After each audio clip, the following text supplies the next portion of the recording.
La tragedia de la emancipación de la mujer, escrito en 1906, publicado por primera vez en Emma Goldman, The Tragedy of Women's Emancipation, revista Mother Earth, volumen 1, número 1, marzo de 1906, páginas de la 9 a la 17.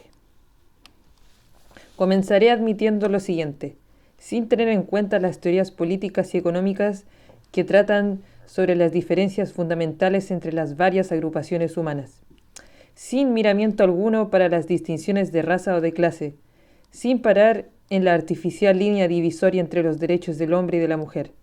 Sostengo que puede haber un punto en cuya diferenciación misma se ha de coincidir, encontrarse y unirse en perfecto acuerdo. Con esto no quiero proponer un pacto de paz. El general antagonismo social que se posicionó de la vida contemporánea, originado por fuerzas de opuestos y contradictorios intereses, ha de derrumbarse cuando la reorganización de la vida societaria, al basarse sobre principios económicos justicieros, sea un hecho y una realidad.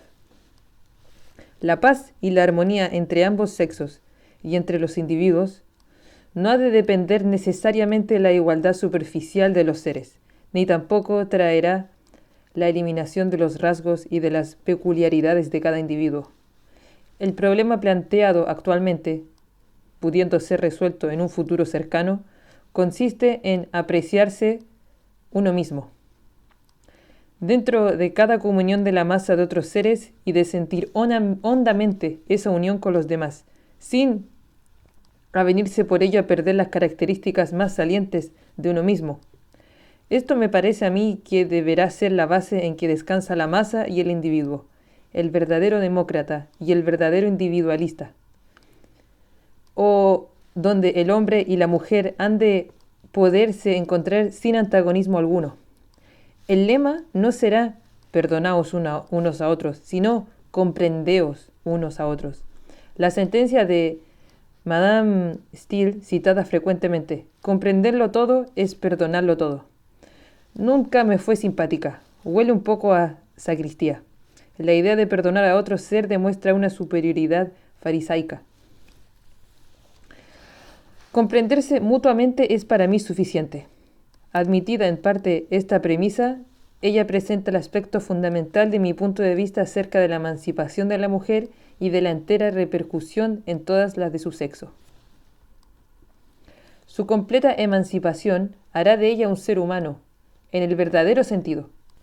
Todas sus fibras más íntimas ansían llegar a la máxima expresión del fuego interno de todo su ser, y barrido todo convencionalismo artificial, tendiendo a la más completa libertad, ella irá luego borrando los rezagos de centenares de años de sumisión y de esclavitud. Este fue el motivo principal y el que originó y guió el movimiento de la emancipación de la mujer.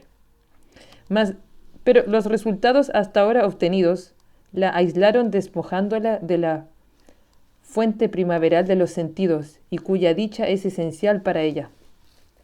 La tendencia emancipadora, afectándole solo en su parte externa, la convirtió en una criatura artificial, que tiene mucho parecido con los productos de jardinería francesa con sus jeroglíficos y geometrías en forma de pirámide, de conos, de redondeles, de cubos, etc. Cualquier cosa, menos esas formas sumergidas por cualidades interiores. En la llamada vida intelectual, son numerosas esas plantas artificiales en el sexo femenino. Libertad e igualdad para las mujeres. Cuántas esperanzas y cuántas ilusiones despertaron en el seno de ellas, cuando por primera vez estas palabras fueron lanzadas por los más valerosos y nobles espíritus de estos tiempos.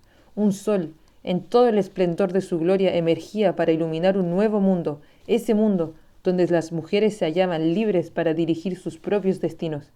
Un ideal que fue merecedor, por cierto, de mucho entusiasmo, de valor y perseverancia, y de incesantes esfuerzos por parte de un ejército de mujeres que combatieron todo lo posible contra la ignorancia y los prejuicios.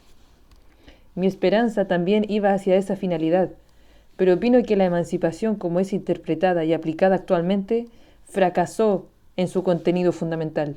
Ahora la mujer se ve en la necesidad de emanciparse del movimiento emancipacionista si desea hallarse, encontrarse verdaderamente libre. Puede esto parecer paradójico, sin embargo es la pura verdad. ¿Qué consiguió ella al ser emancipada? Libertad de sufragio, de votar. ¿Logró depurar nuestra vida política, como algunos de sus más ardientes defensores padecían? No. Por cierto, de paso hay que advertir, ya llegó la hora de que la gente sensata no hable más de corruptelas políticas en tono campanudo. La corrupción en la política nada tiene que ver con la moral o las morales, ya provenga de las mismas personalidades políticas. Sus causas proceden de un punto solo.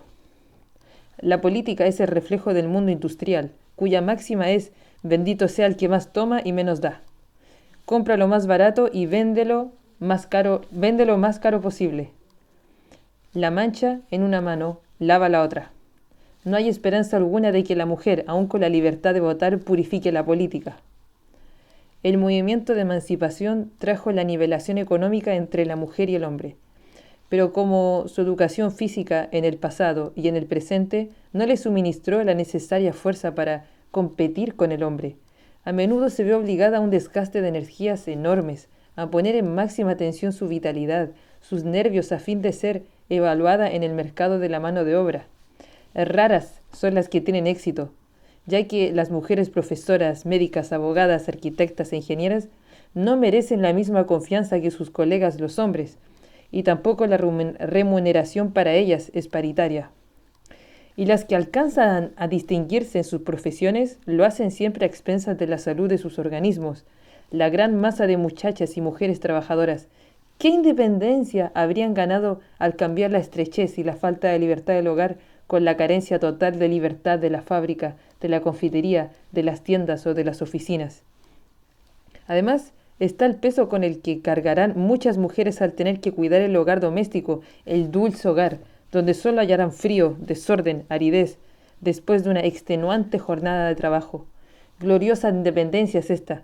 No hay pues que asombrarse que centenares de muchachas acepten la primera oferta de matrimonio, enfermas, fatigadas de su independencia, detrás del mostrador, detrás de la máquina de coser o escribir. Se hallan tan dispuestas a casarse como sus compañeras de la clase media, quienes ansían sustraerse de la tutela paternal. Esa sedicente independencia, con la cual apenas se gana para vivir, no es muy atrayente, ni es un ideal, al cual no se puede esperar que se le sacrifiquen todas las cosas.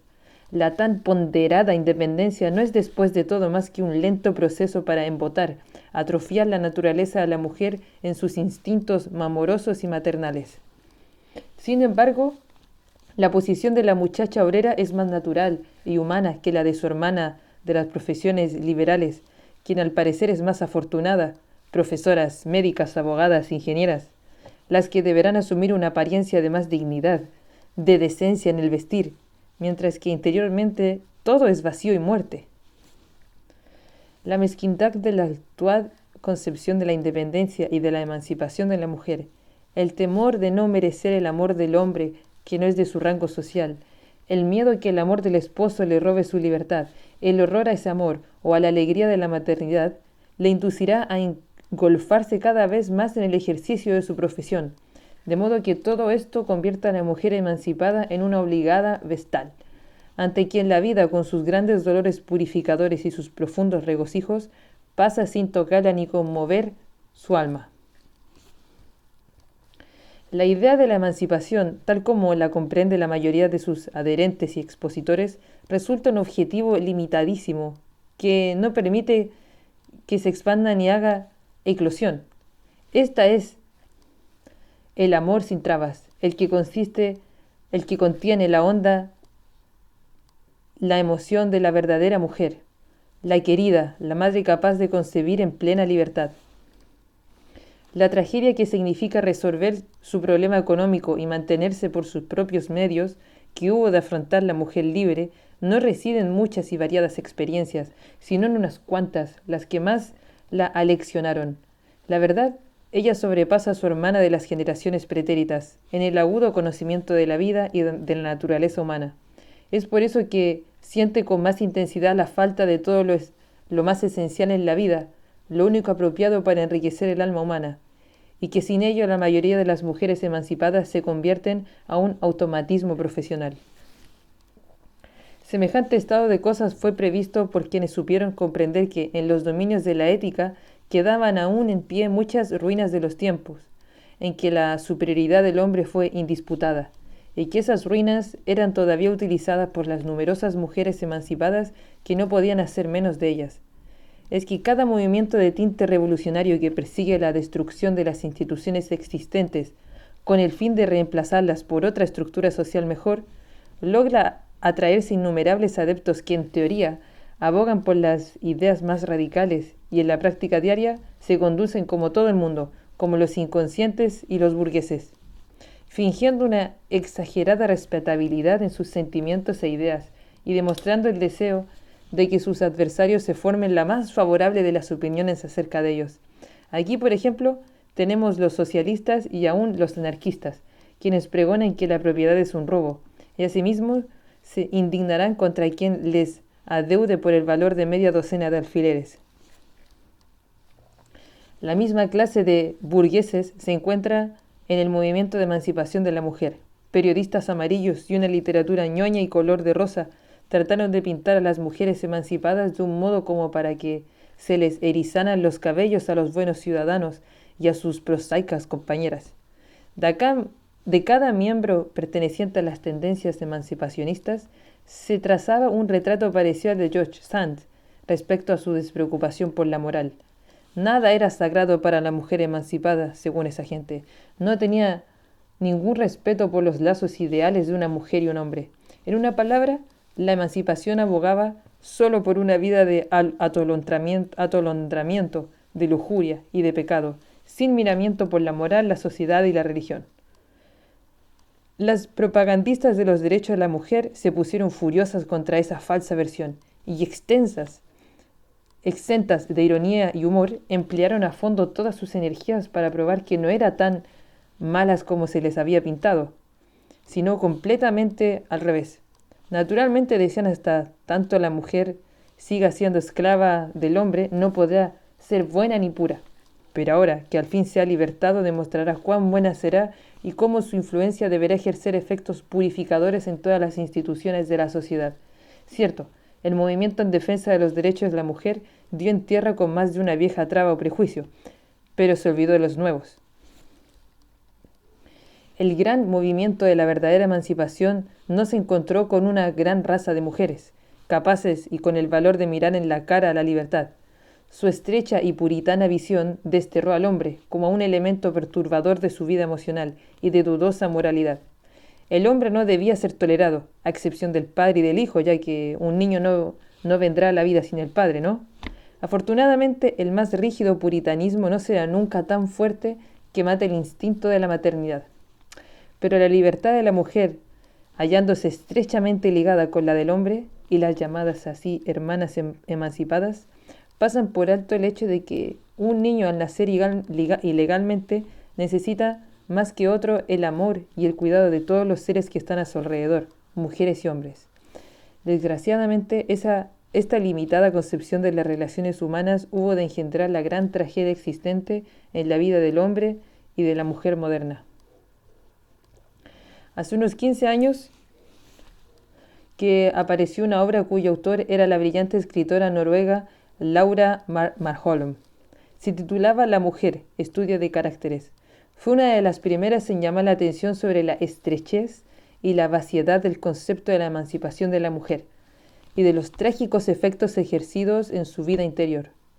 En su trabajo, Laura traza las figuras de varias mujeres extraordinariamente dotadas y talentosas de fama internacional. Habla del genio de Eleonora Duse, de la gran matemática y escritora Sonia Kovalevskaya, de la pintora y poetisa innata que fue María Bashkirtsev, quien murió muy joven. A través de la descripción de la existencia de esos personajes femeninos y a través de sus extraordinarias mentalidades, corre la trama deslumbrante de los anhelos insatisfechos, que claman por un vivir más pleno, más armonioso y más bello, y al no alcanzarlo, de ahí su inquietud y su soledad. Y, A través de esos bocetos psicológicos magistralmente realizados, no se puede menos de notar que cuanto más alto es el desarrollo de la mentalidad de una mujer, son más escasos las probabilidades de hallar el ser, el compañero de ruta que le sea completamente afín, el que no verá en ella no solamente parte sexual, sino la criatura humana, el amigo, el camarada de fuerte individualidad, que no tiene por qué perder un solo rasgo de su carácter. La mayoría de los hombres, pagados por su suficiencia, con su aire ridículo de tutelaje hacia el sexo débil, resultarían entes algo absurdos, imposibles para una mujer como las descritas en el libro de Laura. Igualmente imposible sería que no se quisiera ver en ellas más que sus mentalidades y su genio, y no se supiera despertar su naturaleza femenina. Un poderoso intelecto y la fineza de sensibilidad y sentimientos son dos facultades que se consideran como los necesarios atributos que integrarán una bella personalidad. En el caso de la mujer moderna ya no es lo mismo. Durante algunos centenares de años, el matrimonio basado en la Biblia, hasta la muerte de una de las partes, se reveló como una institución que se apuntaba en la soberanía del hombre en perjuicio de la mujer. Exige su completa sumisión a su libertad y voluntad y a sus caprichos, dependiendo de él por su nombre y por su manutención. Repetidas veces se ha hecho comprobar que las antiguas relaciones matrimoniales se reducían a ser de la mujer una sierva y una incubadora de hijos, y no obstante, son muchas las mujeres emancipadas que prefieren el matrimonio a las estrecheces de la soltería, estrecheces convertidas en insoportables por causa de las cadenas de la moral y de los prejuicios sociales que cohíben y coartan su naturaleza. La explicación de esa inconsistencia de juicio por parte del elemento femenino avanzado se halla en que no se comprendió lo que verdaderamente significaba el movimiento emancipacionista. Se pensó que todo lo que se necesitaba era la independencia contra las tiranías exteriores, y las tiranías internas, mucho más dañinas a la vida y a sus progresos, las convenciones éticas y sociales, se las dejó estar, para que se cuidaran a sí mismas, y ahora están muy bien cuidadas. Y éstas parece que se anidan con tanta fuerza y arraigo en las mentes y en los corazones de las más activas propagandistas de la emancipación, como los que tuvieron en las cabezas y en los corazones de sus abuelas. ¿Esos tiranos internos acaso no se encarnan en la forma de la pública opinión, o lo que dirá mamá, papá, tía y otros parientes, lo que dirá Mrs. Grundy o Mr. Comstock, el patrón y el Consejo de Educación?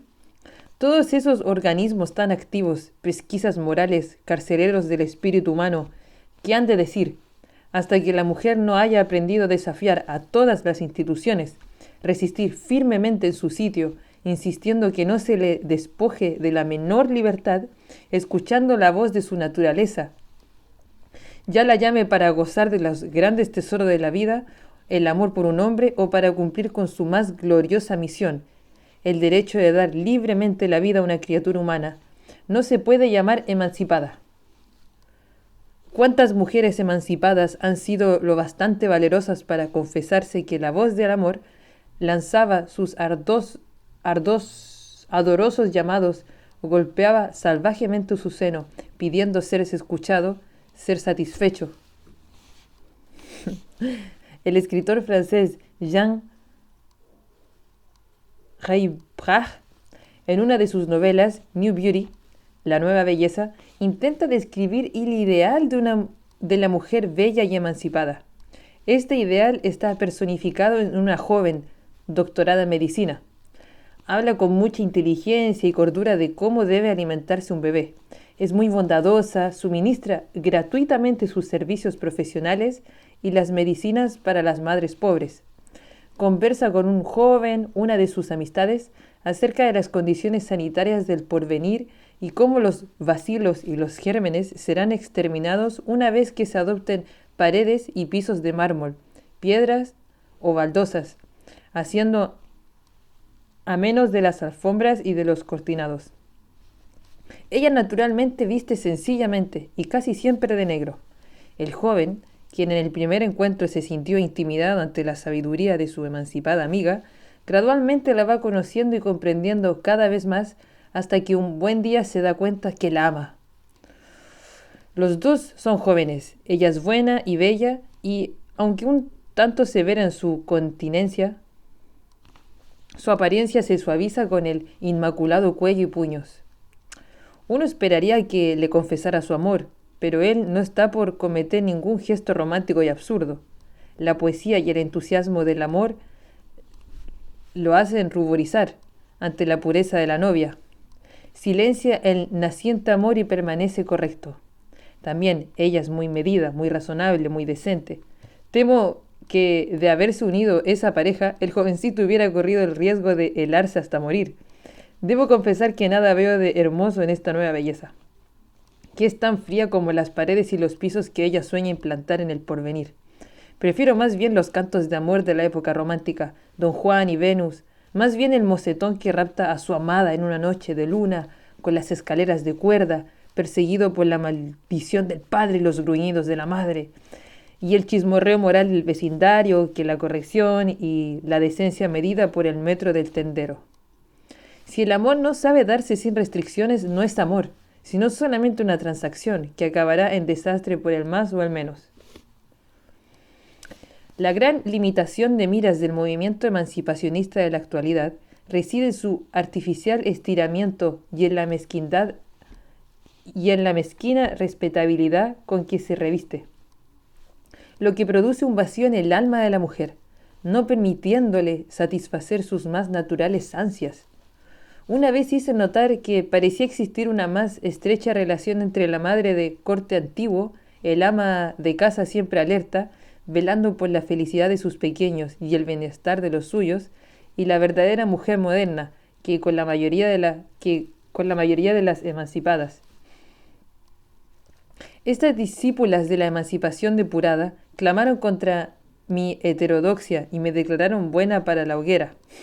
Su ciego celo no las dejó ver que mi comparación entre lo viejo y lo nuevo tendía solamente a probar que un buen número de nuestras abuelas tenían más sangre en las venas, mucho más humor e ingenio, y algunas poseían en alto grado naturalidad, sentimientos bondadosos y sencillez, más que la mayoría de nuestras profesionales emancipadas que llenan las aulas de los colegios, las universidades y las oficinas. Esto, después de todo, no significa el deseo de retomar el pasado ni relegar a la mujer a su antigua esfera, la cocina y el amamantamiento de las crías. La salvación estriba en una enérgica marcha hacia un futuro cada vez más radiante. Necesitamos que cada vez sea más intenso el desdén, el desprecio, la indiferencia contra las antiguas tradiciones y los viejos hábitos. El movimiento emancipacionista ha dado apenas el primer paso en este sentido. Es de esperar que reúna sus fuerzas para dar otro. El derecho del voto, de la igualdad de los derechos civiles, pueden ser conquistas valiosas, pero la verdadera emancipación no empieza en los parlamentos, ni en las urnas, empieza en el alma de la mujer. La historia nos cuenta que las clases oprimidas conquistaron su verdadera libertad, arrancándosela a sus amos en una serie de esfuerzos. Es necesario que la mujer se grabe en la memoria esa enseñanza y que comprenda que tendrá toda la libertad que sus mismos esfuerzos alcancen a obtener. Es por eso mucho más importante que comience con su regeneración interna, cortando el lazo del peso de los prejuicios, tradiciones y costumbres rutinarias. La demanda para poseer iguales derechos en todas las profesiones de la vida contemporánea es justa, pero después de todo, el derecho más vital es el de poder amar y ser amada. Verdaderamente, si de una emancipación apenas parcial se llega a la completa emancipación de la mujer, habrá que barrer de una vez con la ridícula noción que ser amada, ser querida y madre es sinónimo de esclava o de completa subordinación. Deberá hacer desaparecer la absurda noción del dualismo del sexo, o que el hombre y la mujer representan dos mundos antagónicos. La pequeñez separa y la amplitud une. Dejen que seamos grandes y generosos. Déjennos hacer de lado un cúmulo de complicadas mezquindades para quedarnos en las cosas vitales. Una sensata concepción acerca de las relaciones de los sexos no ha de admitir el conquistado y el conquistador. No conoce más que esto. prodigarse, entregarse sin tasa para encontrarse a sí mismo más ricos, más profundo, mejor. Eso solo podrá colmar la vaciedad interior y transformar la tragedia de la emancipación de la mujer en gozosa alegría, en dicha ilimitada.